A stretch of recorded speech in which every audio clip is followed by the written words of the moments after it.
I want to tell you about something I witnessed at a corporate event 3 years ago. Open bar, networking, the usual.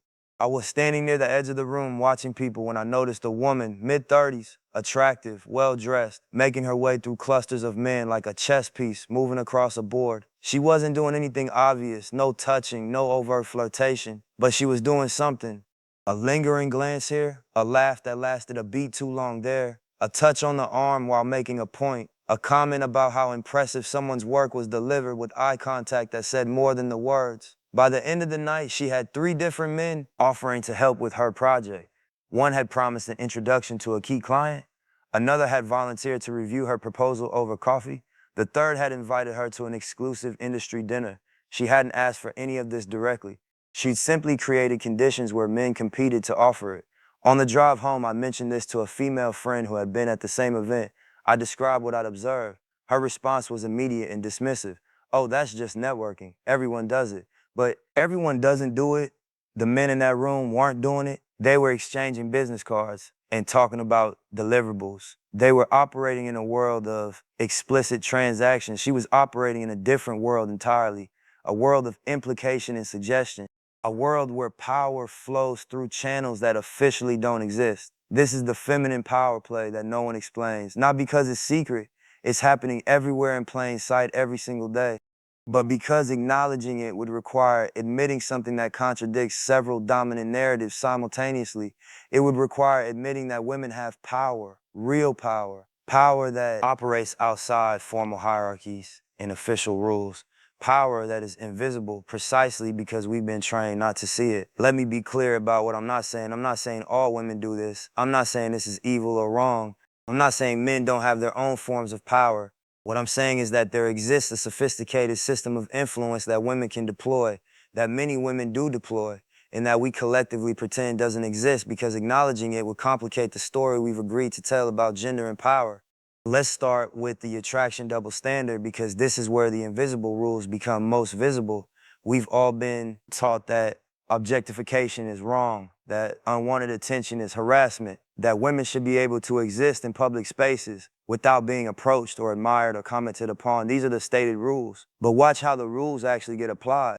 A man who is unattractive approaches a woman at a bar. He's polite, he's respectful. He introduces himself and asks if he can buy her a drink. She rolls her eyes, she turns away. She tells her friends about the creepy guy who wouldn't leave her alone. Later, another man approaches. Same bar, same woman, same approach. But this man is 6'2" with a chiseled jaw and an expensive watch. Suddenly, the approach isn't creepy, it's confident, it's flattering, it's exactly the kind of attention she came here hoping for. The behavior was identical, the reception was opposite. Now you might say attraction is subjective. Of course she responds differently to men she finds attractive versus men she doesn't. That's just human nature, and you'd be right. But here's the problem. The rules we've built, the policies and HR guidelines and social norms, they pretend this distinction doesn't exist. They treat unwanted attention as a category that can be defined objectively, when in practice, whether attention is wanted depends almost entirely on who's providing it. The same comment, the same glance, the same invitation can be charming from one man and harassment from another, not because the behavior differs, but because the source differs. His creates an environment of radical uncertainty for men. The rules say don't make women uncomfortable, but comfort depends on factors entirely outside his control. He can't know in advance whether his attention will be received as flattery or threat. He can follow every written guideline perfectly and still be labeled a creep because she didn't find him attractive enough to welcome his existence. Meanwhile, the attractive man can push far past those same guidelines and be celebrated for his boldness. I've watched this play out in corporate environments so many times it's almost boring. The average-looking guy who gets reported for saying someone's dress looks nice. The handsome executive whose identical comment generates a blush and a thank you.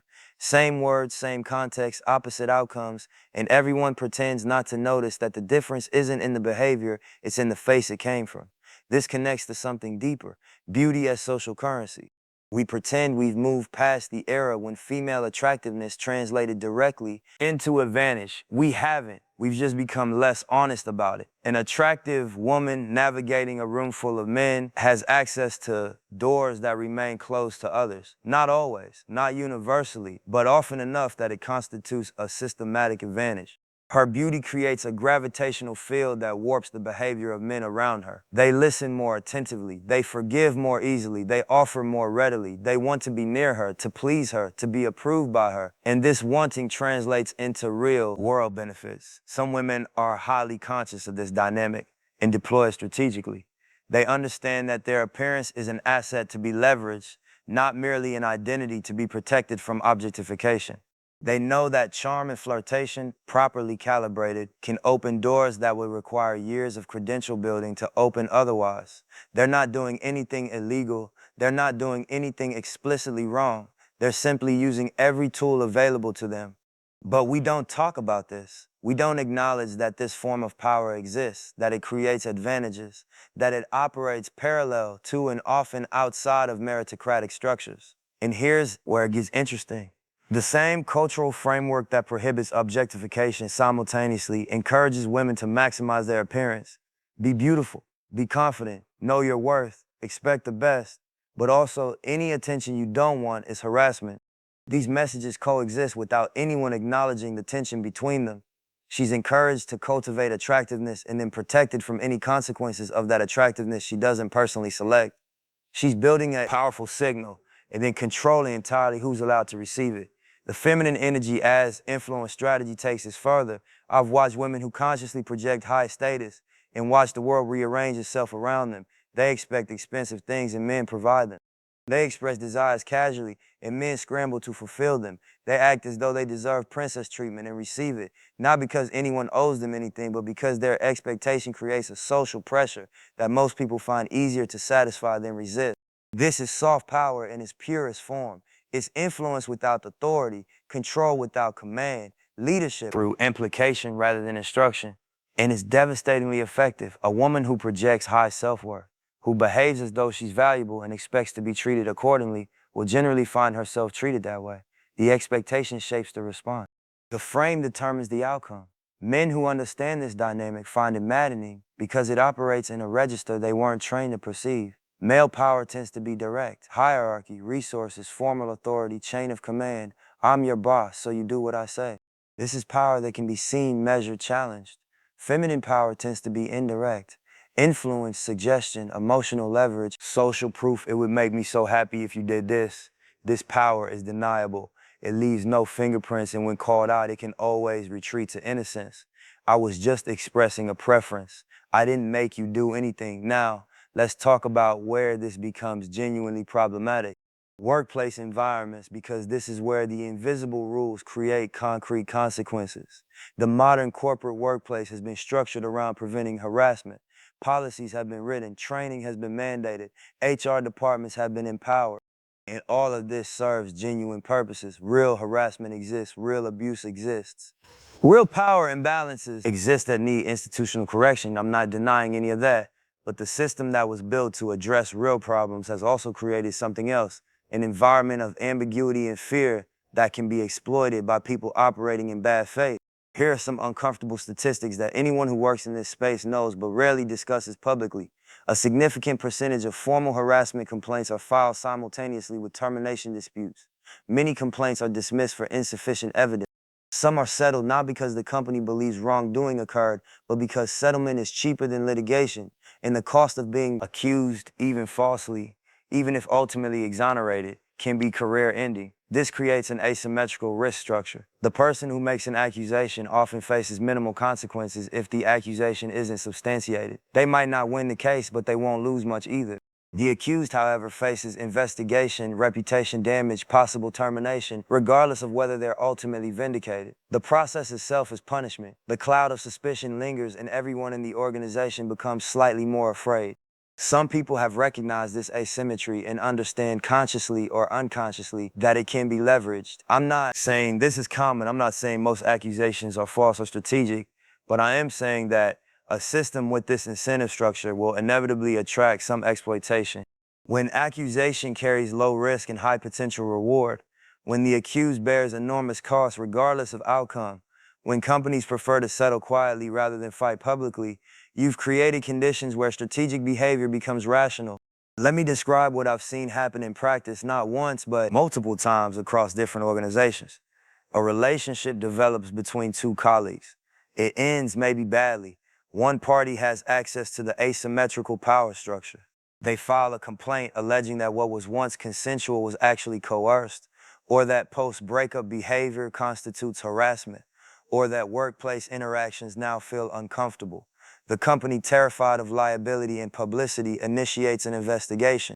The accused is suspended, their projects reassigned, their reputation already damaged. By the time the investigation concludes, if it concludes in his favor, the damage is done, he's marked. His colleagues eye him differently, his upward trajectory has stalled.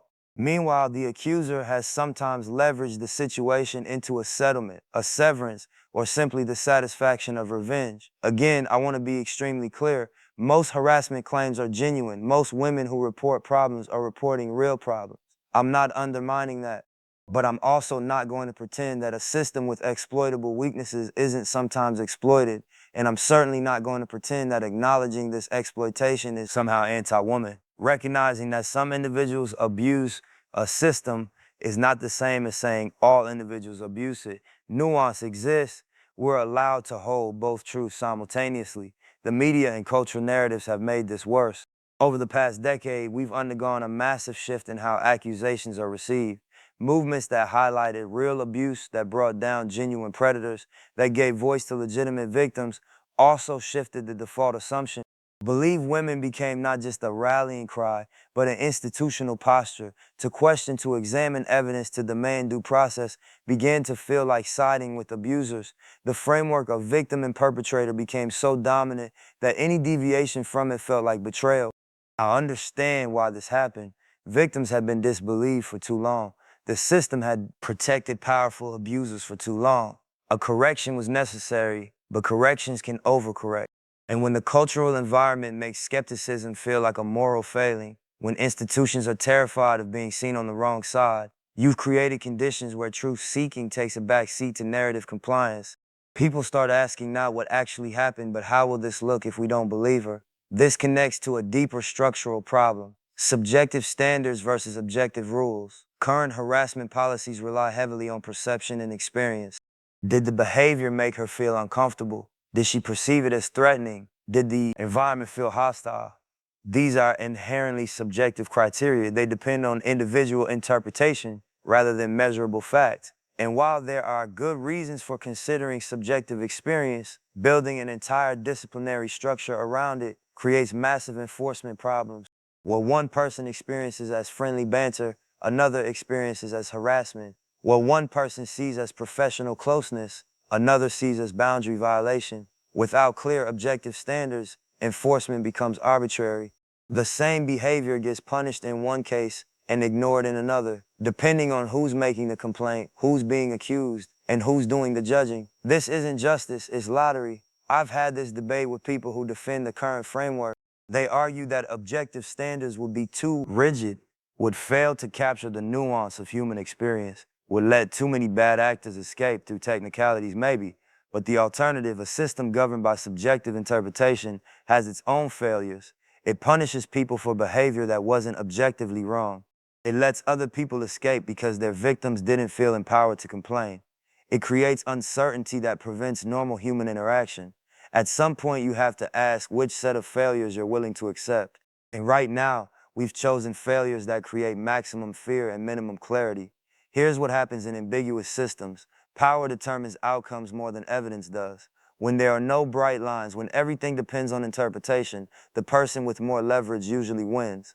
Sometimes that's the accuser. Sometimes it's the accused. It depends on who has more organizational power, more social capital, more friends in the right places. A complaint against a high revenue generating executive might quietly disappear, while a complaint against a replaceable mid-level employee gets maximum enforcement. Justice becomes a function of leverage rather than fact. And here's the cruel irony. The system that was built to protect vulnerable people, including vulnerable women, often fails them too. A young woman early in her career facing harassment from a powerful figure brings a complaint. But that figure brings in revenue, has connections, has been with the company for decades. The investigation finds insufficient evidence, not because it didn't happen, but because powerful people are skilled at not leaving evidence. She's quietly transferred to another department. The message is received by everyone watching. Complain carefully, power still wins. The gray areas have become terrain for strategic exploitation. When boundaries aren't clearly defined, they can be enforced selectively. When violations are matters of interpretation, interpretation can be weaponized. Some people have learned to navigate this ambiguity masterfully. They know how to position themselves as victims when it's advantageous. They know how to create paper trails that support narratives that may not reflect reality. They know that in a he said, she said environment, whoever tells the more compelling story often wins. I'm going to say something that sounds paranoid but reflects reality as I've observed it. Some men in corporate environments have begun walking on eggshells constantly. They won't meet alone with female colleagues. They won't mentor women. They won't travel with women. They won't have drinks after work with women. They won't provide the kind of informal support and access that helps careers advance. Not because they're predators, because they're afraid. This has produced a hiring backlash that no one wants to discuss openly.